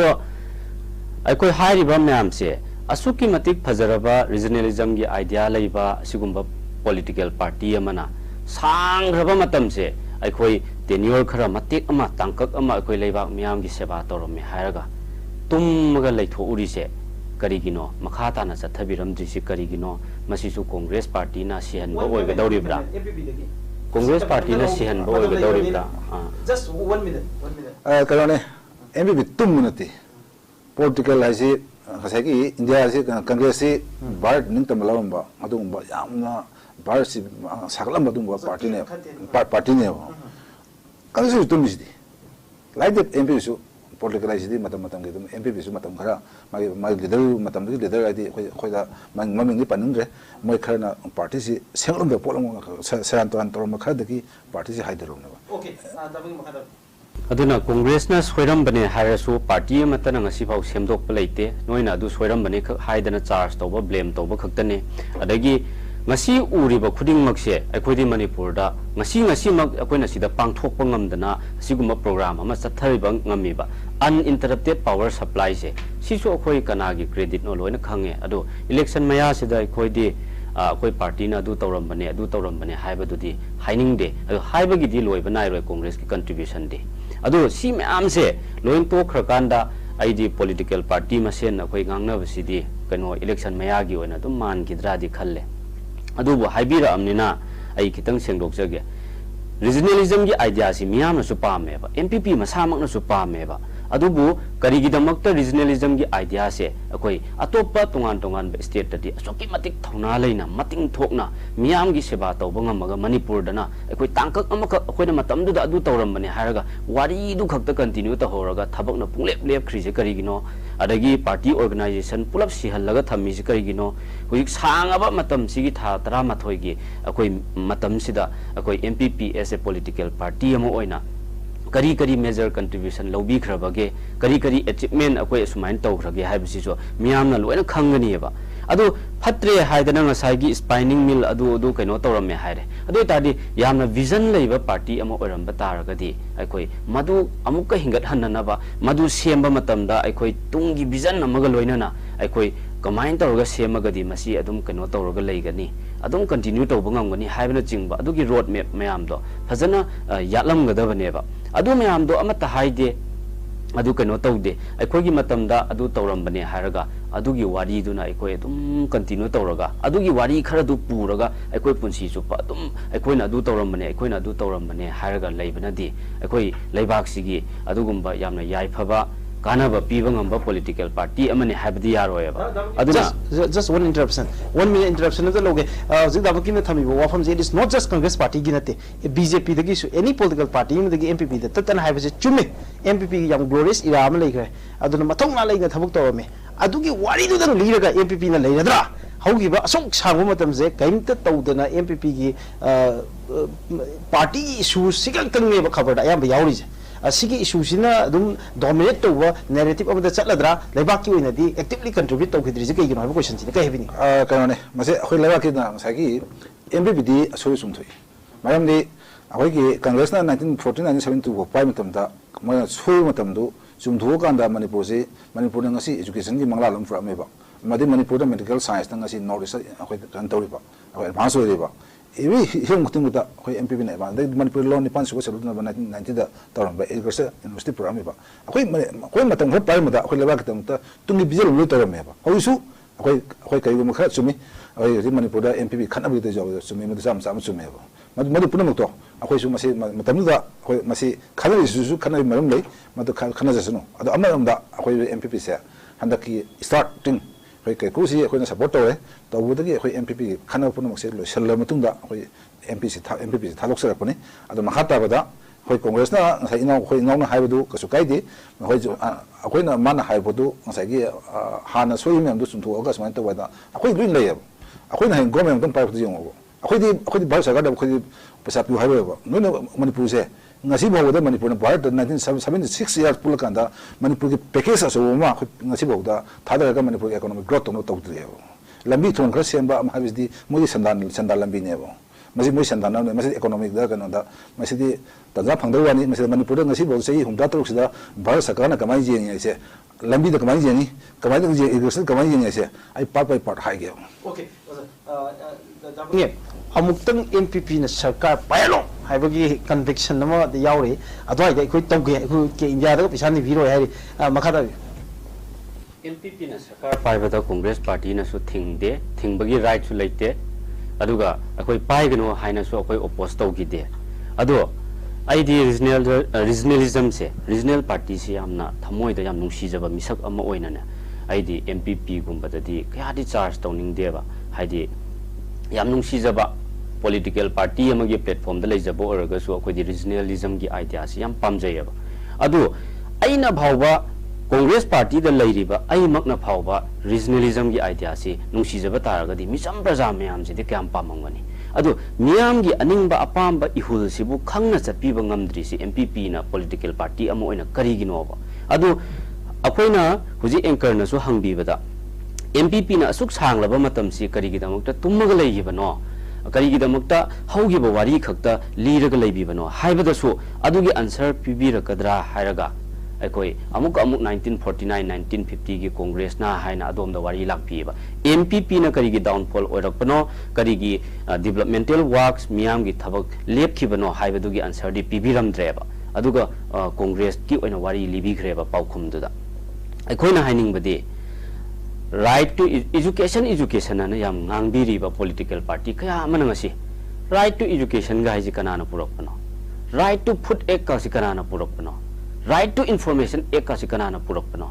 ngasi transformation of road and highways kana gi matam da ngasi Manipur na ngasi oiriba phibam se ngasi isingi mai gi phibam lambi thong gi phibam school colleges university gi infrastructure punamak Manipur da leiriba matum building city manung sida uriba every infrastructure khuding makse kanana khillaga kanana thamam banoba Congress party na loina sem saraga ngasi gi mit sida sangsangna uriba khuding makse Congress na tawjaba ngaktaneba adu aikhoi di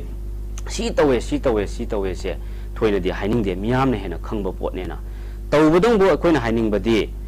issue sida loisanaba hotnaba romda hena thawa yawbiramagadi asu yamna phaba miyamna su nungsiba political party ama oire harakanda asu kuiba chahili sang sitna koi defunct oiraga thabak thoram amatta tawdana aikoi laitho ubase kari maram gi damaktano miyam nungsiragadi matam khuding makta miyam gi seba tawgadabane election maya da khakta thoraga miyam gi seba tawni haibadu di yaroi aikoi power da leijadraga su Congress party adum miyam gi seba lep leitana tawraga la isneba asiguma mayam se asi aikoi miyam ne hena khangnaba ngaktaneba aduna akoi issue sida mangda tariba issue ngasi akoi hairokta nongmai kapnariba mayam adagi palel lomda akoi hujik sawmill mai thadomdana tawriba mayam adagi tongan ba lanje loisan ba naidana leiriba adai lanje hap tharibra natragana amuk chatharabra khangdriba mayam se asigumbada so akoi as a regional party am oina Manipur gi interest ta choba थौदांग लौहन्निंगी Okay. BJP दा ओइना लेंगाक सासोन सिदा ओइना मखोई असोइबदो अदोमदो ओइना criticise तौहन्निंगी ngasi mak soiriba punamak sina mang da immediate step oibani akoi mang da tariba thodang kaya srom sida onjal le harakanda akoi manipur gi da makta afaba oina tawhanningi ko criticize tawbagi mahutta thank you so much ai ko mathang ji ai aroi bada ai oza dan pokhung gi bining ani ai 1 minute cut ama aroi bada laksage aduga ai ko oza da so ai wafum ani ni oza pulap hangjal lage oza da question se maram matam jam tension love ni oza na pokhum oza gi full time no biro ngasai oza da hangjering go hangsi aina ngasai dabakim da hanghodrabani ai oza gi allegation nama yam chawo charge ama masi MPP ni yam kan puthoko wafam ni Manipur gi political party oi bataraga di isana isagi decision lobo matamda ayet apan kanamata lowoi aduga karigumba national political party mo oi bataraga di natragana hariba political party do atop state based over atop region the based over political party mo iraga di mafam du leiba leaders sing du gi aningba apam di yumfam iraga decision lobo ni heaveni matang si da CPI natraga CPIM gi leiba communist bloc mayam jisu masi gi mapung oi leader mayam city loina ekogi atop malan india gi na yam oi benina adu adu kari opinion the party ki magi system se magi party ki system se kaino da akoi se akoi party CPIM se chahi kunthra mari West Bengal da sasan tawram mi ne ba Tripura da akoi chahi kun ga tare sasan tawram mi ne ba hujik su Kerala da tawidana ko adu regionalism ki idea se ai regionalism ki idea se akoi na pa me ba akoi di lawmi sinmi ki party ne hai ne lawmi sinmi hai se aina Manipur da ai hakki CPIM si tawta di Manipur gi lawmi sinmi gi ne ba Manipur gi kaino ne ba adu da tawga doi ne ba adu da akoi gi center da laiba general secretary na amana moi da gi expert wai ba yai akoi lainari ba mari se party gi central committee ga akoi lainari ba mari si kaino ha da moi da gi expert kari kara anu ba kaino ma innovation tawna ba khotna ba wai ba yai ba akoi gi lam si gi lairi ba problem du di akoi na lepado adu da adum approve tawne ba akoi system si adu ne atop amana ai comment ang khaktang akoi gi kaino na akoi ibom chana si waro roi kaino ha da akoi gi yam ten na ha ija ge ba akoi gi regionalism si kari gi no Manipur da fail oi ri se iten ten ba pakhum di si gi akoi na yang ja ba akoi hai ba MPP na lit tau ki ba sarkar kari kara se akoi su loi saugat khrim ne ba MPP da ko adu gi experience su lai ba akoi kari gi no ha da MPP gi mara na te lawe ha MPP party ma ki mara na te ba MPP na tra da akoi gi local party or regional party se akoi vested political interest ki luching la mayam na barabar akoi gi springboard oina season na giba gi ne okay da MPP da karani da na ake doyendro ake ranbi gi government se akoi gi kaino do chatnin na riba akoi gi mayam do hundo aga congress na lit taw badu da MPP mayam ki kaino do support tawsan ki ne mo chief minister do indhura ga MPP na do si itihas lai da na ko adagi MPP na taba amasu haijage Manipur da BJP hai se proxy da chang khri ne Manipur da BJP se akoi gi uncle chaw sina akoi gi kaino oiraga akoi gi kari MSCP MSCP hai se Manipur gi regionalism gi sentiment do exploit tawri na tra aduga BJP da pulap office kariyo pulap taw thinjaluri na tra ba adu springboard oina lo sin na gi ne federal party hai da so adu mai ta thokpa adugi akoi gi kaino ama lekuna am lai ri ba ana akoi na regional party sing sit tawiri ba mi sing da adugi masi lain thokadam ne ba moi manung da springboard oina season na haloi da ba ne ba sigi discipline lai ba aduga akoi gi visionary oi report ama si yaudra di yaro ba south da regionalism mapangam kalli se moi kanam to springboard oina season na ngamde adu akoi sida adu thokpa adu khaktang ha akoi gi comment adu khaktang olak pa sahi da bhot karo joine sondadi olak pa sahi da bhot karo joine akoi sida di baraba springboard oi season na loina ki kaino sing se adagi se akoi gi itihas to loina pha aroi se ba adu ni MPP gi okay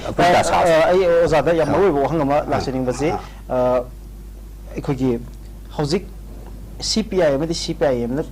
Congress candidate India block it through the Sogali. Ozamaksu India block executive member Moibiri. So how much amount of bot, not how much amount of value Congress की candidate चीदा एक तो बुंग Ghani from communist की CPI में CPM दगी si masing da di haija ro akoi si how gi ba election phau da akoi left front hai re akoi na ko akoi CPI CPM RSP forward bo left party mari akoi si da work tawi si kaino da magi political influence akoi gi organizationally hai ra di akoi vote ka ja da su akoi gi still BJP dagi su magi organization je huji akoi yeng da di Congress na hena Marata BJP se mathata tawri bane ba huji phau kaisu yam kaino leiba na te haba haidi magi political player achaw du khara yoksal laga on bane ba ma se aduga adugi hek mathang da akoi gi khungang singa thungna chingda di akoi wa le akoi communist se khungang singa thungna keda mari da su manga da su leiba se akoi CPI party amane ba CPI mu akoi leite akoi su akoi gi kunchain thoisi gi manungda akoi kendra taramukta akoi kedar Yangkai ama humbu ama adu leiba ne sina si activate tawra kam na ne aduna doctor na phanghiba vote sing se akoi yes akoi na loi claim taw de akoi party singduna loi phang bane na ma gi su personal yawe adu ma na phangni du gi tangkhai hen ba di akoi organization dagi phanging hakta ne ba adu gi organization do adu dagi akoi India block ki bimona adu gi tangkhai du gi mathakta bimon si popular oi bane na miyam gi popular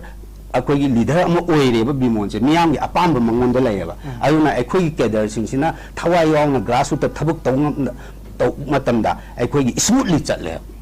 chat ba haidi akoi candidate si jo ama ne ba mai da mu pe vote khom ba da mina yaning ba haiba ama su layaba adugi situation ama di layaba aduna yam chawna akoi gi sizable akoi gi kaino ama akoi bimon akoi gi kaino si da inner si da akoi pi ngam ni okay final 1 minute question da hangjoge aduga I ozada laksake ozada hangjering basi hojik MPP gi di phami bani na MPP gi candidate oi ba haita sponsor candidate oi ba RK Kaikuje magi le ba potential si India Alliance ki candidate akoi gi ozabi mon da threat am oi bra kai happening adugi di akoi gi hujiki matam da tha tarani thoi gi muk sujal la ba Iran se sina maram oidana hujiki government se vote center da lai riba aduga sida lai riba double engine gi government se sigi mayok ta popular sentiment ama le ba parja mayam ana akoi MPP na su ya na da na MPP ga su akoi try tawme ya na ba hot na ba ade atai ga su hona rame adu oira di irai na akoi gi hujiki kaino se akoi gi India block na akoi gi India block te MPP su yaw na hona rame adu yawri ramadi am pharam ga da bane ba adu akoi gi vote sizable vote amadi akoi gi RK Kaiku na kakkane ba soidana ma aidi kai no NTBJP adu gi anti government gi vote ne ba hujik akoi munna du se sizable vote amadi kakkani aduna India block ta RK Kaiku gi trade amadi adu khara din lai habane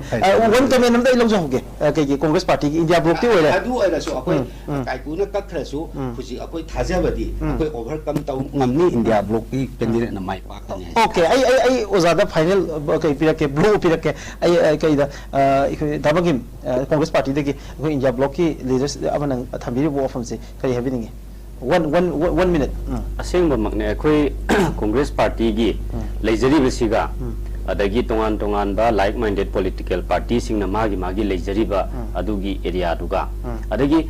ozabi mol masamaki miyam na pamba nungsibagi adugi factor du na maram orakanda gi magi matungda illiba followers mayam se si punamak siga punjala kanda adagi amu leiriba ngasigi sarkar sigi BJP sina soiraba mangan ta aliba punamak se masida khoirang khoi saunaraba praja miyam se si punamak punjala kanda aikoi handaki mirep ozabi mol apoism se asi soidana soba mai pakpa ama oigani haibase ai si ma haininge aduga amatang 30 second mukta ko nate hojiki wafam ai nang ki wafam do RK Kaiku je na cost to ne haibagi wafam ma hairi je si matang da kai respond to wini koi yambung Kaiku so adum mi moina yam na chinglemba dugumba afaba misak amane akoina su yam nungsi jai mahak su miyam ge dum hona duna lae hanaki irang sida ujai akoina su ado miyam sina khalle nungbuti nungsi adubu handaki battle sidi araiba battle natte aduna aikoina nungsi haiduna su piraga vote si soithoga mangi doi sorokpudi BJP ga common akoi gi fight se common goal oina akoina thengna ga dori se BJP ga neba aduna BJP ga fight tawbada akoi mai pakpa ngamna bagidamakta wakal phajana khandaba mioi kanglup singnadi akoi bhochi choi thoktana kagadaba mi amada thangai sengna pire harakanda India block ki mere pajabi molda thadarakanda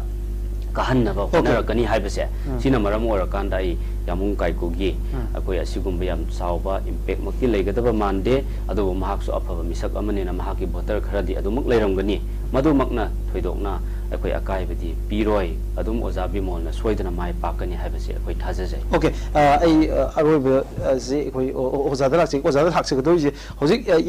yengmada haidare ngasagi MPP ga congress ka yam kanna hunnaram kanda last candidate ki matang si yo pakanda haidare MPP na candidate congress ki to hunbasu leite then India block amadi congress ki side ki amuka yamna dish with decency habare yam ikai khumna MPP candidate se yam phajana thambi haidare adu even MPP da phawa India block oina punna chatmina na bagi apam basi puthuba leire habi ofum ju thami sigi asup conclusion se ka MPP ni yam interesting ka ne khoi sai khoi nau nang sai MPP ke dong le ge se ai dam dang da kang sing so ge MPP thok su lepti hoi mu su lepti Manipur ki problem de khoi le sang dang ai sa mu su phil da hai do ne phil gi wari myam ang sai ge khoi congress de lingam da su kam jaga da ang sai ku ki thna ye je adum isa yoro problem yam de MPP sun lepte wak to khonang sai MPP nu si jawa manu praja mayam si ene mahung de lan yauri manipur kanu honari aduga aduma thamjarake aduga ke kuma samusu philet tang ahung de ngasi bawsi ma angam ma sarti honana sai goi ma delhi salaga mai program part de togi magi miyam de focus to ungam de khulung sa adu wali aduga magi leibe levenda sai gi khoi iram dam ji kandam de potung di ma dum honari adaga sai gi sume khoi da bi monsi ai sinna ma phate di hanindi ma phai masu manipur thoki ba thoki mi tema samni habada sai ko jai tau tu sai gi khoina sai na thamjani di ko phom di kanone khoi hisik chingnari se sai gi ojabi mondogi di arkidan masik phang mote arkidan si manipur integrity hain tawkanda manipur dang sai gi khoi MKP over de de hona manipur gi lebak thok to la ni pam ne ma professor mi rasawra mi ngama he hain ka ga 마치 그 마당당 하기 마기 손이 그러나 토윤 톡분은 거디 위로 비수세 수화신의 미암 가능이세 아주 방금 사서 번 비게 마둘라 타보다 선택이 나사이 인디아 블록기 리더 아마데 탐기 와품세 그리고바 양봉 가이쿠시나 엘렉션 시다 마기 사이제블 보트 아마 럭토기부 따라가디 마두나 area khara masjid ya bisi masjid kaikuda ai yamu kaikuda oina India block se threat oiribra natragana India block to oina yamu kaiku se threat oiribra ani dugi wafam ne MPP ta fa ma karone MPP di kainga khoi sebe bo ne MPP na ngasi oda mani problem ai da rai dong tam da khoi voice tong ale agi ngai national party da ngau national party chakhine regional ngau regional chakhine made am da sonaro okay thank you so much ngasi gi khoi thamjagi election campaign smooth type wang ida thamjagi ba political party mayam gi standpoint aduga leiriba situation chit election campaign chin naksal pu loina na kadai phobo confidence leiriba ge aduga winnability gi chance kadai phobo leiri aduga political contributions political party sing gi kadai wai da pi ge dege adagi den madugi tong atong narrative mayam do mapu ina khanagi ba gi tangkal thuni ngasi gi Notice dialogue se sarga wiki wiki khunzir panelisting starting from Chief Media Coordinator Manipur People's Party Dr. S. Ibomcha Singh loinana Manipur Pradesh Congress Committee ke spokesperson P. Bankim Chandra Baitai loinana Secretariat Member Communist Party of India Marxist Manipur gi oina aduga India Block ki oina Executive Member oibiriba ekoi sar salam oza punna pu mukana thaka charam sikai khun buseri loinana sigi program sa hudi loi form yang tabi ke Manipur miam bo mukana thaka charam sikai khun buseri miam thaka chari